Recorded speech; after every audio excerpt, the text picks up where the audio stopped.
নমস্কার বন্ধুরা, আমরা কিন্তু সোশ্যাল মিডিয়া খুললেই এবং বিভিন্ন নিউজ চ্যানেলে কিন্তু আমরা জানতে পেরে গেছি যে ওবিসি নিয়ে কিন্তু ওবিসি সার্টিফিকেট বাতিল হয়ে গেছে এবং ওবিসি নিয়ে কিন্তু একটা বিরাট আপডেট চলে এসেছে। সেই আপডেটটা কি এসেছে এবং আপডেটটা তোমাদের ওবিসি কার্ডটা কি বৈধ না বাতিল হয়ে গেল, এ টু জেড সমস্ত কিছু তথ্য এই ভিডিওতে বলবো। তো ভিডিওটি স্কিপ করবে না। যদি তোমার কাছে ওবিসি কার্ড থেকে থাকে এবং ওবিসি ক্যাটাগরির যদি তুমি সে ক্যান্ডিডেট হয়ে থাকো, তাও তোমার জন্য এই ভিডিওটা। ডিভিশন বেঞ্চের সর্বশেষ নির্দেশ অনুযায়ী তৃণমূল কংগ্রেস সরকারের সংশোধিত নিয়মে দেওয়া যে সমস্ত ওবিসি শংসাপত্রগুলো বাতিল করা হয়েছে, পুরো ওবিসি শংসাপত্র কিন্তু বাতিল করা হয়েছে তৃণমূল সরকারের আমলে। গত 12ই আগস্ট কিন্তু 2026 তারিখে বিচারপতি রাজশেখর মান্থা এবং বিচারপতি অনুজ সিংয়ের বেঞ্চে এই রায় কিন্তু দেওয়া হয়েছে। আদালতের বক্তব্য, রাজ্যে এখন আর ওবিসি এ এবং ওবিসি বি বিভাজনের কিন্তু অস্তিত্ব নেই এবং এই পুরনো নিয়মের সমস্ত শংসাপত্র কিন্তু অবৈধ বলে বিবেচিত হবে। এটাই কিন্তু রাজশেখর মান্থা এবং বিচারপতি অনুজ সিংয়ের বেঞ্চে কিন্তু রায় দিয়েছে যে ওবিসি এ বি বলে আর কিছু থাকছে না, যা কিন্তু থাকবে ওবিসি শুধু থাকছে। নতুন সরকারের নীতি ও ওবিসি শ্রেণী বিভাগ। একক ওবিসি ক্যাটাগরি পশ্চিমবঙ্গে নতুন বিজেপি সরকার আসার পর ওবিসি এ এবং ওবিসি বি বিভাজন সম্পূর্ণ কিন্তু বিলুপ্ত করে দিয়েছে। বিলুপ্ত করে মাত্র ওবিসি ক্যাটাগরি চালু করেছে। মাত্র ওবিসি এ এবং ওবিসি বি যেরকম ছিল, আগে যেরকম ছিল ওবিসি এ হচ্ছে মুসলিমদের এবং ওবিসি বি হচ্ছে যেসব হিন্দু কাস্টগুলো ছিল তাদের কিন্তু ওবিসি এ বি ছিল। এটা কিন্তু বাদ দিয়ে শুধু ওবিসি করা হয়েছে, এটা কিন্তু আপডেট আছে। এবারে তোমাদেরকে বলে দিই সাধারণ শ্রেণীভুক্ত অর্থাৎ জেনারেল ক্যাটাগরি, যে সমস্ত নাগরিকদের কাছে তৃণমূল আমলের ওবিসি এ বা ওবিসি বি এর শংসাপত্র রয়েছে, বর্তমান নিয়ম অনুযায়ী তারা এখন থেকে সাধারণ শ্রেণী বা জেনারেল ক্যাটাগরি হিসেবে বিবেচিত হবে। যাদের কিন্তু ধরো OBC A OBC B certificate, তারা কিন্তু এবারে জেনারেল ক্যাটাগরি হিসেবে বিবেচিত হবে। তারপরে আমরা চলে আসবো মেন যে মূল পয়েন্টে, সংরক্ষণ ও তালিকা সংশোধন নিয়ে। পূর্ববর্তী সরকারের আমলে যে 17% সংরক্ষণ ছিল সেটা কিন্তু কমিয়ে পুনরায় কিন্তু 7%-এ নামিয়ে আনা হয়েছে। এটা কিন্তু তোমাদেরকে বলে দিই এবং এটা তোমরা জেনে গেছো। ওবিসি তালিকা থেকে 74টি সম্প্রদায়কে বাদ দিয়ে মোট সংখ্যা কিন্তু 66টা আনা হয়েছে এবং আগে ছিল 179 সম্প্রদায়, সেটা কিন্তু এখন 66টি সম্প্রদায় হয়েছে এবং 66টি সম্প্রদায়ের লিস্ট কিন্তু আমার অন্য ভিডিওতে আছে এবং তোমরা গুগলেতে সার্চ করে 66টি সম্প্রদায়ের লিস্ট কিন্তু দেখে নেবে। তোমাদের যদি সম্প্রদায়ের লিস্ট থাকে তাহলে কিন্তু তোমরা ওবিসি হিসেবে বিবেচিত হবে। এই নতুন নীতি আরো স্বচ্ছ এবং সুষ্ঠুভাবে সংরক্ষণের ব্যবস্থা কিন্তু সরকার করতে চলেছে। তারপরে আমরা চলে আসবো 2010 সালের আগে শংসাপত্র, 2010 সালের পূর্বে জারি হওয়া সমস্ত ওবিসি শংসাপত্র কিন্তু এখন সম্পূর্ণভাবে বৈধ হিসেবে গণ্য করা হচ্ছে এবং বাতিল করা হয়েছে।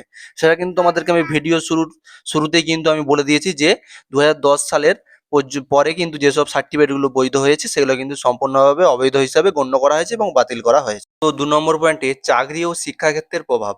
নিয়োগের প্রভাব কিন্তু পড়বে একটু হলেও। নিয়োগ প্রক্রিয়ার স্থগিতাদেশ পড়ে গিয়েছে। আমি কিন্তু আজকের এই ভিডিওটা বানিয়ে দিয়ে দিয়েছি। একাদশ দ্বাদশের যে পুলিশ ভেরিফিকেশন হওয়ার কথা ছিল 14ই আগস্ট, সেটা কিন্তু সম্পূর্ণভাবে স্থগিতাদেশ পড়ে গিয়েছে, সেটা আর হচ্ছে না। আরো পরবর্তীকালে বিজ্ঞপ্তি আসলে কিন্তু জানানো হবে। সেটা কিন্তু আজকে আমি ভিডিওতে বলে দিয়েছি। নিয়োগ প্রক্রিয়া স্থগিত। ওবিসি সংরক্ষণ ও তালিকা সংক্রান্ত এই আইনি জটিলতার কারণে স্কুল সার্ভিস কমিশন এসএসসির একাদশ দ্বাদশ শ্রেণীর নিয়োগের শিক্ষক নিয়োগের কিন্তু নথি যাচাইকরণ প্রক্রিয়া আপাতত স্থগিত রেখেছে। সেটা কিন্তু আজকে সকালেই আমি ভিডিওতে বলে দিয়েছি। সেটা কিন্তু আপাতত স্থগিত হয়েছে, কেননা এই ওবিসির কারণে কিন্তু সাসপেন্ড করা হয়েছে। আবার দেখা যাক কবে কি হয় বিজ্ঞপ্তি দিয়ে। এখন পর্যন্ত কিন্তু স্থগিতাদেশ পড়েছে। তো পরীক্ষার ফলাফল। সাম্প্রতিক এন্ট্রান্স পরীক্ষার যেমন জেইই মেন্স, নার্সিং ও প্যারামেডিক্যাল এবং চাকরির পরীক্ষার ওবিসি ক্যাটাগরির দেয়ার প্রার্থীদের মেরিট লিস্টে কিন্তু জেনারেল হিসেবে দেখানো হচ্ছে, যা নিয়ে কিন্তু আদালতে একাধিক মামলাও চলছে। এটা কিন্তু একটা আপডেটে তোমার এসেছে এবং তোমাদের মধ্যে কিন্তু অনেকে কমেন্ট করছো, সেটা কিন্তু জানিয়ে দিলাম এবং তাদেরও কিন্তু জেনারেল হিসেবে দেখানো হচ্ছে, তাই কিন্তু আরেকটা কোর্টে কিন্তু মামলা দায়ের হয়েছে। আরেকটা জিনিস তোমাদেরকে বলে দিই, পুলিশ কনস্টেবলে কিন্তু নিয়োগে কিন্তু বড় আপডেট চলে এসেছে। যারা পুলিশ ইন্টারভিউর সময় ওবিসি এ বা ওবিসি বি ছিল কিন্তু বর্তমানে প্রকাশিত 66টি ওবিসি শ্রেণীর তালিকা থেকে বাদ পড়েছে, তাদের কাছে যদি 2013 বা 14 বা তার পরবর্তী বছরের বৈধ ইডাব্লিউএস সার্টিফিকেট থাকে তাহলে কিন্তু তারা ইডাব্লিউএস ক্যাটাগরির সুবিধা কিন্তু পেতে পারে। না থাকলে জেনারেল ক্যাটাগরি হয়ে যাবে। ওবিসি ক্যাটাগরি 66টি জনজাতির যে মান্যতা দিয়েছিল কোর্ট সেই হিসেবে হবে। এবং তোমাদেরকে বলে দিই, তাই পুলিশের নিয়োগের ক্ষেত্রে ওবিসিদের কাস্ট পরিবর্তন এডিট কিন্তু উইন্ডো দেওয়া হয়েছে। আমি তোমাদেরকে দেখিয়ে দিচ্ছি, এডিট উইন্ডো কিন্তু চলে এসেছে, যেটা 14ই আগস্ট থেকে 20ই আগস্টের মধ্যে কিন্তু তোমাদেরকে এডিট করে নিতে হবে যদি তোমাদের, এবং ধরো আগে যাদের ওবিসি এবি ছিল তাদের যদি বাতিল হয়ে থাকে, যদি তোমাদের ইডাব্লিউএস সার্টিফিকেট থাকে তাহলে কিন্তু আমরা এডিট উইন্ডোতে ইডাব্লিউএস ক্যাটাগরি কিন্তু অ্যাড করতে পারবে। এবং আগের যেসব জনজাতি ওবিসি থেকে বাদ গেছো এবং যারা যদি ইডাব্লিউএস সার্টিফিকেট বানাতে পারে এবং সাবমিট করতে পারো তাহলে কিন্তু ইডাব্লিউএস হিসেবে কিন্তু বিবেচিত হবে। সেটাই কিন্তু তোমাদের সাথে শেয়ার করার ছিল এবং তোমাদেরকে আমি দেখিয়ে দেবো যে ইডাব্লিউএস এর উইন্ডো ক্যাটাগরিটা কোথায় এসেছে এবং লিঙ্কটা কিন্তু আমি ডেসক্রিপশনে দিয়ে দেবো, তোমরা ওখানে ক্লিক করে চলে যাবে এবং ওখান থেকে তোমাদের ক্যাটাগরি কিন্তু এডিট উইন্ডোতে ক্লিক করে চেঞ্জ করে নেবে। 14 আগস্ট থেকে আজ থেকে কিন্তু 20 আগস্ট পর্যন্ত কিন্তু এটা করা যাবে যদি তোমাদের ইডাব্লিউএস সার্টিফিকেট বৈধ থাকে পরবর্তীকালে। অ্যাপ্লিকেশন ডিটেলস ফর রেকর্ড দেখতে পাচ্ছ এখানে কিন্তু ইয়েস নো করে কিন্তু এখানে কিন্তু তোমাদের কিন্তু ক্যাটাগরি কিন্তু চেঞ্জ করার অপশন চলে এসেছে। এরকম কিন্তু ক্যাটাগরি আমরা আগে চেঞ্জ করেছিলাম একবার, পুলিশ রিক্রুটমেন্ট থেকে কিন্তু দিয়েছিল 2015-25 এবং 26 সালের প্রথমের দিকে হয়তো হবে, যেটা আমরা ওবিসি এ থেকে বি চেঞ্জ করেছিলাম সেরকম ভাবে কিন্তু তোমার কিন্তু চেঞ্জ করে নিতে হবে। সেটা আমি তোমাদেরকে একবার বিস্তারিতভাবে বলে দিই।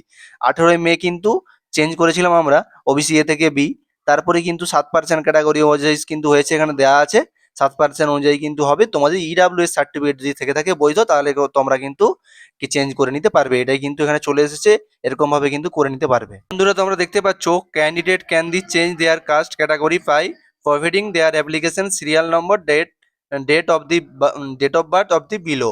মানে ওয়েস্ট বেঙ্গল পুলিশ রিক্রুটমেন্ট বোর্ডের ওয়েবসাইটে চলে আসবে, দিয়ে এখানে দেখতে পাচ্ছ ইন্টার অ্যাপ্লিকেশন নাম্বার দেবে, ইন্টার ডেট অফ বার্থ দেবে, দিয়ে এখানে সাবমিট করবে। সাবমিট করে দেওয়ার পরে কিন্তু তোমাদের কাছে কিন্তু এরকম ইন্টারফেসটা কিন্তু খুলে যাবে। অ্যাপ্লিকেশন নাম্বার এবং তোমাদের ডেট অফ বার্থ দিয়ে সাবমিট করে দিলে দেখতে পাচ্ছ ইয়েস অর নো, এটা কিন্তু তোমাদের ইডাব্লিউএস যদি সার্টিফিকেট থাকে তাহলে তোমরা ইয়েস করে দেবে এবং যদি না থাকে তো নো করে এখানে তোমরা সাবমিট করে দিলেই কিন্তু তোমাদের ক্যাটাগরিটা চেঞ্জ হয়ে যাবে। তারপরে আমরা চলে আসবো নতুন ওবিসি সার্টিফিকেটের আবেদনের নিয়ম। আপনি যদি নতুন নিয়মে ওবিসি শংসাপত্রের জন্য আবেদন করতে চান অথবা আপনার ওবিসি স্ট্যাটাস যাচাই করতে চান তাহলে পশ্চিমবঙ্গের অনগ্রসর শ্রেণী কল্যাণ বিভাগের অফিসিয়াল কাস্ট সার্টিফিকেট পোর্টালের মাধ্যমে কিন্তু অনলাইনে আবেদন করা যাবে। ফেস ওবিসি নতুন ওবিসি সার্টিফিকেটের জন্য আবেদন এবং সেন্ট্রাল ওবিসি এনসিএল এর জন্য কিন্তু আবেদন করা যাচ্ছে। অফিসিয়াল পোর্টাল কিন্তু আছে, এই পোর্টালটা কিন্তু আমি ডেসক্রিপশনে লিঙ্ক দিয়ে দেবো এবং কিভাবে আবেদন করবে সেটাও কিন্তু আমাদের ভিডিও আছে, ইউটিউব চ্যানেল ভিজিট করলে কিন্তু পেয়ে যাবে। আর আমি এই ভিডিওতে দেখাচ্ছি না, আমাদের কিন্তু প্রথমেই কিন্তু লিঙ্কে দিয়ে দেবো ডেসক্রিপশনে, তোমরা ওই লিঙ্কে ক্লিক করে তোমরা কিভাবে আবেদন করবে সেটা কিন্তু করে নেবে। আরেকটা জিনিস তোমাদেরকে বলে দিই, ওবিসি তালিকা যাচাই ও কিমি লেয়ারের নিয়ম। ওবিসি তালিকা যাচাই করবে কিভাবে, তোমার যদি 66 কাস্টের নাম থাকে সম্প্রদায়টি বর্তমানে সংশোধিত ওবিসি তালিকায় অন্তর্ভুক্ত আছে কিনা তা জানতে রাজ্য সরকারের অনগ্রসর কল্যাণ বিভাগের অফিসিয়াল ওবিসি তালিকা যাচাই করুন এবং অফিসিয়াল ওয়েবসাইট আমি দিয়ে দেবো ডেসক্রিপশনে এবং দেখতে পাচ্ছ অনগ্রসর কল্যাণ গভিন এই ওয়েবসাইটে চলে যাবে, দেখে নেবে। এবং কিমি লেয়ারের নিয়ম, নন কিমি লেয়ার এনসিএল সুবিধার আওতাভুক্ত কিনা নির্ধারণের ক্ষেত্রে শুধু পারিবারিক বার্ষিক আয় বিবেচনা করা হয় না, প্রযোজ্য নিয়ম অনুযায়ী পিতামাতার চাকরির পদমর্যাদা ও অন্যান্য নির্ধারিত শর্ত বিবেচনা করা হয় এবং 8 লক্ষ টাকার বেশি আয় আছে কিনা এগুলো কিন্তু কিমি লেয়ারের নিয়ম।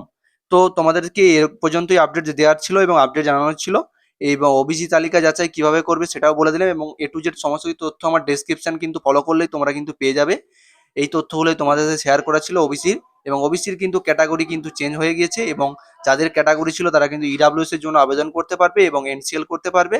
এবং এবং আমাদের আপডেটটি তোমার কেমন লাগলো অবশ্যই কিন্তু কমেন্টে জানাবে এবং কিছু পরিমাণ জানার থাকলে অবশ্যই কিন্তু কমেন্ট করো, আমি তৎক্ষণিক রিপ্লাই দিয়ে হেল্প করে থাকি।